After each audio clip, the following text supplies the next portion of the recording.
Vendredi 31 mars 2017, il est 19h. Oussama est en train de boire un verre avec un ami au Ritz, dans le premier arrondissement de Paris. Tout à coup, alors qu'il se lève pour aller aux toilettes, il croise quelqu'un qu'il connaît. Il met quelques secondes à le resituer. Oussama n'est pas très bon avec les noms, mais un excellent physionomiste. Il s'arrête à côté de lui et lui dit en anglais « Vous êtes Paul Graham, de Y Combinator ». Il se présente dans la foulée. Alors Y Combinator est la société d'investissement dont se sont beaucoup inspirés Oussama et Alice au moment de la création de The Family. Oussama a même dévoré quasiment tous les articles écrits par Paul Graham qu'il considère comme l'un de ses maîtres à penser. Et d'ailleurs, Paul Graham est l'un des maîtres à penser de la Silicon Valley.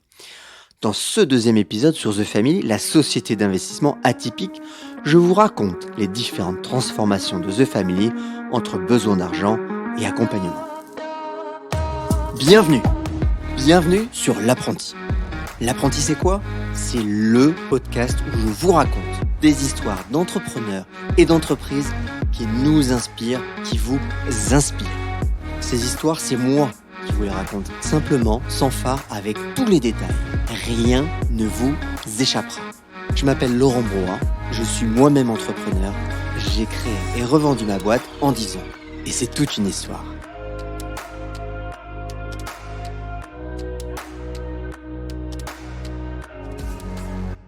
On est mi-2014. Chaque fin de mois, la même question lancinante revient, l'argent. L'argent pour payer les charges, l'argent pour payer les salariés, l'argent du loyer faramineux de la rue du Petit Musc. Vous me direz que c'est un élément central pour tout le monde. Mais The Family a des coûts de fonctionnement particulièrement importants, à tel point que les comptables s'arrachent les cheveux devant les comptes de The Family. Alcool, nourriture, soirées, location en tout genre, on a même des magiciens et des danseurs professionnels qui sont présents lors des événements, par exemple les 50 The Family. Bref, tout y passe, d'autant plus que les dirigeants se versent des salaires confortables. Oui. Ça gagne combien, hein, Oussama Hamar ? Moi, j'ai un salaire de base de 240 000 euros par an à The Family. Et je dois gagner en conférence 200 ou 300 000 de plus par an. Trouver de nouvelles sources de revenus devient une nécessité pour les fondateurs. 2015 a même signé la fin des revenus de coup d'État, Oussama ayant décidé de passer le produit en gratuit. Car selon lui, il n'y a plus de croissance, à quoi bon faire payer ? Ce que Oussama veut dire avec cette phrase, c'est que coup d'État ne génère plus suffisamment d'argent et qu'il préfère toucher plus de startups en passant le produit en total gratuit. La première source de financement reste pourtant les levées de fonds. En l'espace de 7 ans, The Family lève environ 20 millions d'euros, dont plus de 10 millions en 2018. Ils vont notamment utiliser un dispositif qu'ils ont créé pour l'occasion, pour leurs entrepreneurs, les BSAR, l'équivalent des notes convertibles, autrement dit, une dette court terme qui se transforme en action lors de levée de fonds. C'est une façon simple de lever de l'argent au démarrage d'un projet. Et c'est même totalement révolutionnaire pour le marché français, car ce dispositif va permettre à The Family de lever des fonds de façon régulière, même sur des petits montants. Et en ouvrant leur capital de cette manière, ils atteignent le chiffre de 254 investisseurs en 2020. En 2016, ils créent même une holding basée à Londres et appellent leurs investisseurs les Godfathers, les parrains en bon français. Un Godfather, c'est une belle traduction. Malgré tout, les levées de fonds restent insuffisantes pour couvrir les frais et les besoins d'investissement dans les startups.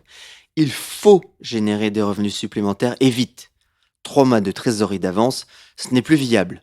La solution, créer de nouveaux produits ou services qui génèrent du cash.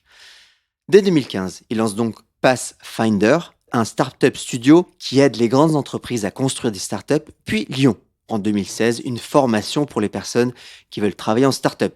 Ils sont rejoints sur ces projets par Miguel de Fontenay, donc un ex-CEO de Mazars Consulting, et Annabelle Bignon, une ex de Bain Consulting. Alors vous le voyez, ce sont des profils très différents de ceux qu'ils avaient recrutés jusqu'à présent, des profils plus structurés, capables de les accompagner dans cette croissance.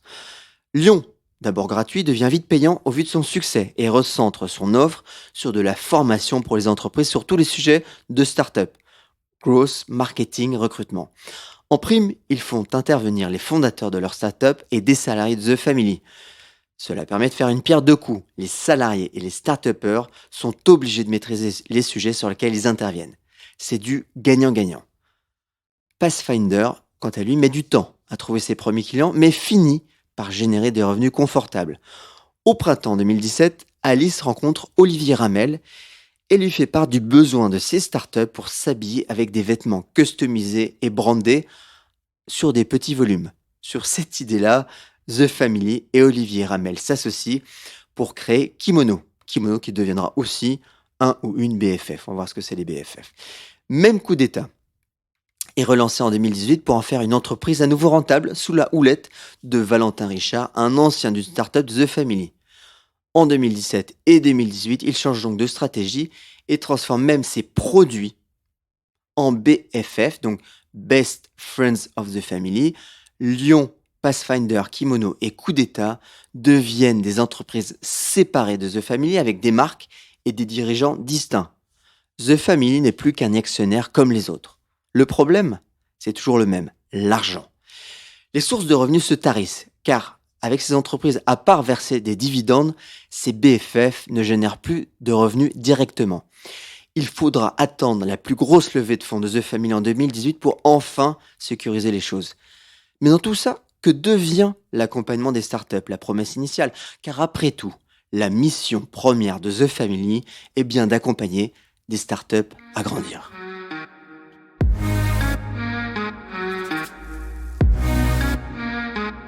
Le mantra chez The Family, il est simple. Anyone can be an entrepreneur. Autrement dit, tout le monde peut devenir entrepreneur.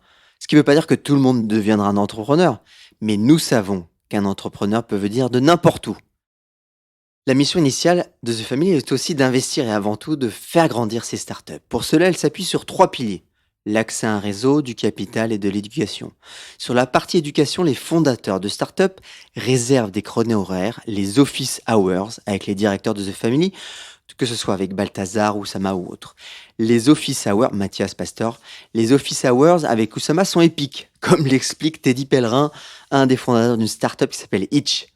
Alors tu vas chez The Family, tu demandes à Oussama, il te dit « Mec, c'est évident, c'est A ». Et on connaît tous son secret. Il répond au hasard. Mais soit il a raison et t'as gagné du temps, soit il a tort et tu te rends vite compte, donc t'as aussi gagné du temps. L'objectif de ces rendez-vous? Que les startups atteignent avant tout de bons chiffres de croissance. Voilà ce qu'en dit Pierre Ranou d'ailleurs. Et je me souviens, il m'a dit « Non, mais attends, si t'as fait 1000, tu peux faire 2000. » Tu veux faire 2000. Je fais « Merde, mec, t'es sérieux ?» Et je dis au gars, bon, il veut qu'on fasse 2000, on va trouver une solution, on va faire 2000. Une fois que les startups ont de bons chiffres, ils les aident alors à bosser sur leur pitch, puis ils les présentent à leurs investisseurs internes, les Godfathers.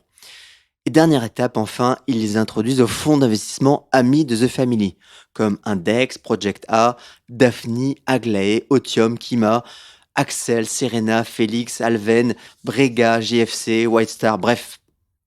Au total, chaque année, The Family accompagne une centaine de startups. Ce chiffre atteint même 250 avec les startups déjà en portefeuille des années précédentes. Quand on est chez The Family, c'est pour la vie. C'est un peu comme une famille. Hein. Autrement dit, on peut se faire accompagner tant que sa startup existe. On retrouve ainsi de belles réussites, comme Algolia, Payfit, Spacefield, Agricool, Fretlink ou Side. Malgré tout, dès 2016, de plus en plus de fondateurs se plaignent, car ils se sentent peu ou pas accompagnés et ont l'impression qu'on les laisse tomber. Alors qu'une seule personne est dédiée à 100% sur l'accompagnement, Balthazar, les autres directeurs alternent entre conférences, développement de produits et ouverture de bureaux à Londres et à Berlin. Certaines entreprises et startups ne voient même jamais Oussama, pour leur plus grand déplaisir, car la notoriété YouTube d'Oussama le rend désirable par tous, mais entre Londres, où il réside, et ses conférences, l'agenda d'Oussama ressemble à celui d'un ministre. Il décide alors d'assouplir les clauses d'accompagnement. Si le fondateur est mécontent, il peut quitter The Family et récupérer ses actions. 2017 marque un tournant dans l'accompagnement des startups, car ils vont essayer de scaler l'accompagnement et surtout de faire qu'il soit beaucoup mieux organisé. Petit à petit, ils décident donc de se rapprocher d'un modèle à la Y Combinator, la société d'investissement qui les inspire depuis toujours. Et c'est donc un rendez-vous en mars 2017 qui marque un tournant.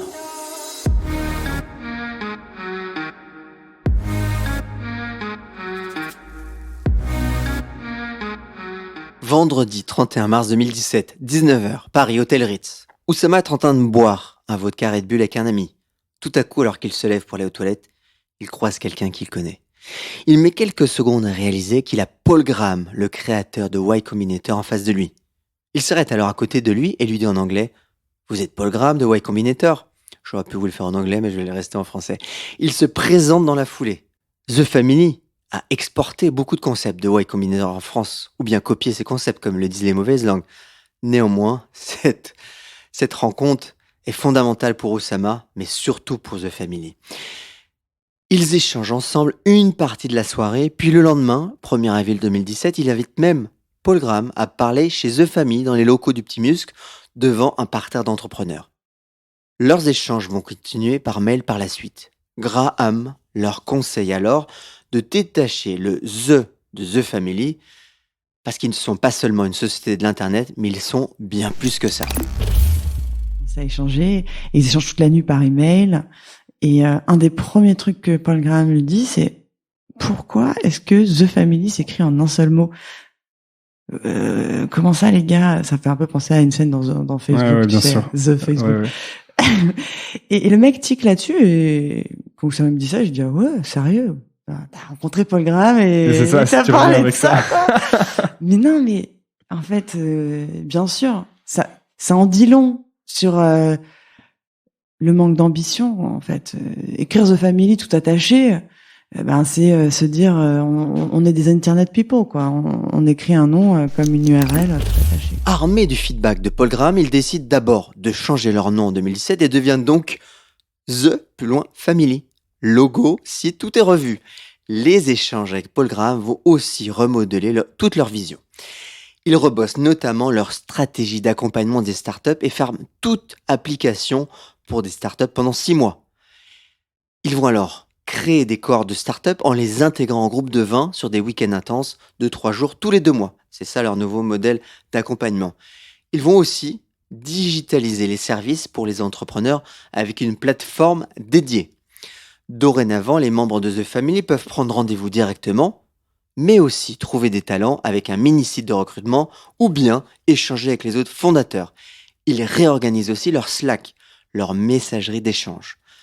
L'accompagnement est enfin plus structuré 4 ans après. Une autre personne va aussi rejoindre Balthazar pour accompagner à temps plein les startups, Mathias Pastor, qui rejoint l'équipe en mai 2017. Ce jeune entrepreneur d'une petite vingtaine d'années impressionne par sa maturité. Il a créé des boîtes et a fait toutes les erreurs du monde. Mais il apprend vite. Il va suivre notamment Oussama pendant plusieurs mois dans son accompagnement des startups. Toute leur stratégie à l'international est elle aussi revue. Là où avant ils essayaient de reproduire le succès de The Family à Paris, à Berlin puis à Londres, ils vont spécialiser chaque ville. Londres sera donc le bureau où l'on parle finance, Berlin le bureau où l'on parle des opérations et Paris sera dédié aux produits. Il faut dire que les aventures européennes de The Family ont été compliquées. Démarrer avec un bureau ouvert à Barcelone en 2016, fermé au bout de 6 mois, puis à Berlin et à Londres. Les fondateurs se sont beaucoup dispersés et cela n'a pas été très très simple. Vous aviez tenté d'ouvrir des locaux en Europe, dans notre ville. Ouais, alors on n'a pas tenté, on l'a fait. Ça même. Non, mais je veux dire, vous avez tenté d'internationaliser en ouvrant des locaux. Ouais, on avait un bureau à Berlin, Londres, à Bruxelles. Mais le problème, c'est que ces bureaux n'étaient jamais aussi grands que le bureau de Paris, n'étaient jamais aussi fun que le bureau de Paris, n'étaient jamais. Puis quand t'es dans le bureau de Berlin, t'es pas dans le bureau de Paris. Quand t'es dans le bureau de Paris, t'es pas dans le bureau de Londres. Et alors, les gens, ils sont toujours là à voir là où tu n'es pas, en fait. Et ne jamais voir là où tu es. Mais l'aventure internationale leur permet d'étendre leur carnet d'adresses et leur réseau partout en Europe. 2017 est aussi et surtout une étape pour The Family dont la valorisation totale du portefeuille de start-up atteint $1 milliard. 1 milliard, imaginez, même 1% de 1 milliard de dollars, c'est déjà 10 millions de dollars potentiels. Et chez The Family, tout est l'occasion de faire la fête. Pourtant, 2018 et les difficultés judiciaires d'Oussama vont jeter une douche froide sur tout ça.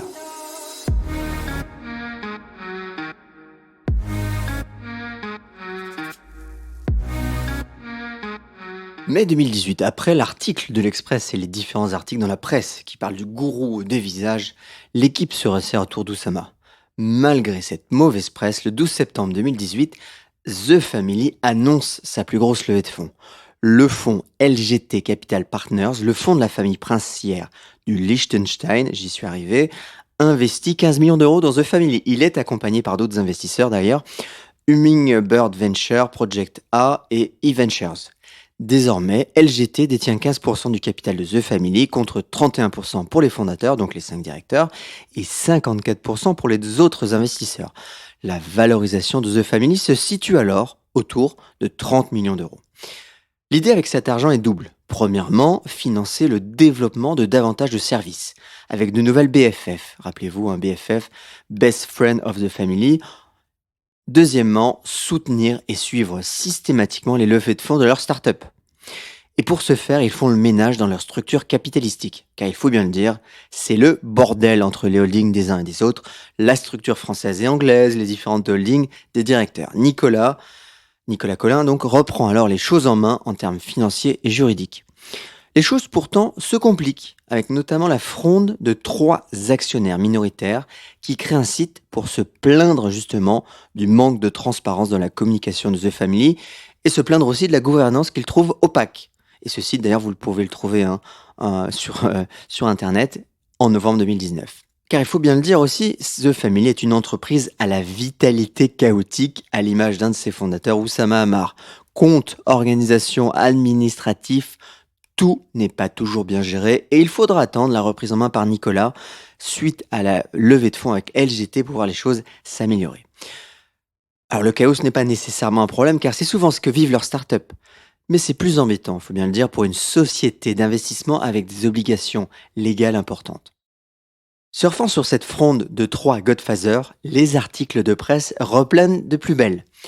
Le modèle bancal de The Family, titre challenge, et il y a un certain nombre d'autres titres de presse qui vont faire les choux gras de cette fronde des investisseurs internes chez The Family.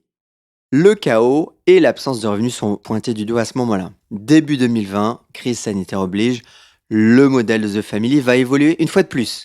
L'entreprise donc du chaos doit se réadapter à nouveau, mais ça, elle l'a toujours fait, et plutôt bien.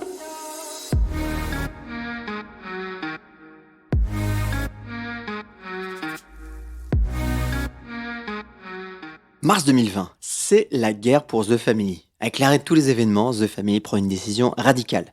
Suppression de tous les bureaux, Londres, Berlin et surtout celui de Paris. Leur lieu mythique, rue du Petit Musc, est fermé. On est en mode ok, c'est la merde, c'est la guerre, restructuration, on prend des décisions dures. On décide donc de passer, de se séparer d'une partie des gens dans l'équipe. On décide de se refocus sur deux grands objectifs qui sont il va falloir envoyer du care pour nos fellows, pour les startups de The Family, parce que là c'est la crise, ils vont en avoir besoin plus que jamais. Et 2, il va falloir envoyer du love aussi au reste de la communauté. Finalement, pour aller vers un modèle plus international, se débarrasser des locaux est aussi une façon d'accélérer cette mutation. C'est bien ce que dit Oussama Ammar d'ailleurs. C'est perdant. Et c'est pour ça que moi, ça me gonflait cette histoire de bureau. Je me suis dit, en fait, on avait 2 choix. Soit on devenait franco-français et on assumait que The Family était une boîte franco-française. Et si c'était ce qu'on allait faire, je pense que j'aurais quitté The Family. Je serais pas resté. Soit on devenait global et on se débarrassait des bureaux. On coupe les coûts internes, c'est une restructuration douloureuse et il se sépare d'un certain nombre de salariés. Les équipes passent ainsi d'une 40aine en 2019 à une 15aine début 2021. Nicolas, à la manœuvre, gère la restructuration des coûts. Alice, elle, s'occupe de l'équipe interne et Oussama des startups accompagnées. The Family passe entièrement en remote. Le site internet, lui, est mis à jour en une seule nuit. Ils utilisent de nouveaux outils et tout leur accompagnement est passé à distance. Ils font pour ainsi dire comme Y Combinator, ils ont désormais des démo days. À la fin de leur accompagnement, chaque start-upper pitch devant une assemblée d'investisseurs. The Family intègre maintenant les startups par batch. 2020 marque pourtant la réussite de leur internationalisation puisqu'une bonne partie des startups qu'ils accueillent aujourd'hui vient de l'Europe entière. Les efforts menés à Berlin, à Londres et partout en Europe, notamment lors d'un tour d'Europe, finissent par payer malgré la fermeture des bureaux. Par contre, la plupart des projets des BFF sont fermés ou arrêtés. Il en subsiste aujourd'hui une petite dizaine. Les cousins, Kimono, Coup d'État, Pathfinder, Iconoclast dont on n'a pas parlé, Lyon, mais ces BFF ne rapportent pas d'argent directement à The Family. La question des sources de revenus pour recouvrir les frais reste malgré tout d'actualité. Fidèle à elle-même, The Family explore donc de nouveaux modèles, en attendant la revente des startups en portefeuille qui devraient lui amener du cash. Un de ces modèles est notamment l'intermédiation sur le marché secondaire des parts de startups avec la prise de commission. Pour faire simple, avec un langage un peu abscon, en gros, ils ont accès à des actions de certaines startups à des prix préférentiels qu'ils peuvent proposer à des investisseurs. Ils prennent une commission entre les deux. Comme vous le voyez, The Family ne manque pas d'idées pour générer des revenus. Une chose est sûre, The Family est là pour rester. Le modèle de The Family s'affine avec la crise et les années. En 2013, leur arrivée soudaine sur la scène des startups et de l'investissement a bousculé tout le petit monde. Leur réussite insolente a créé jalousie et haine, même si vous regardez dans les commentaires des vidéos YouTube, c'est assez étonnant.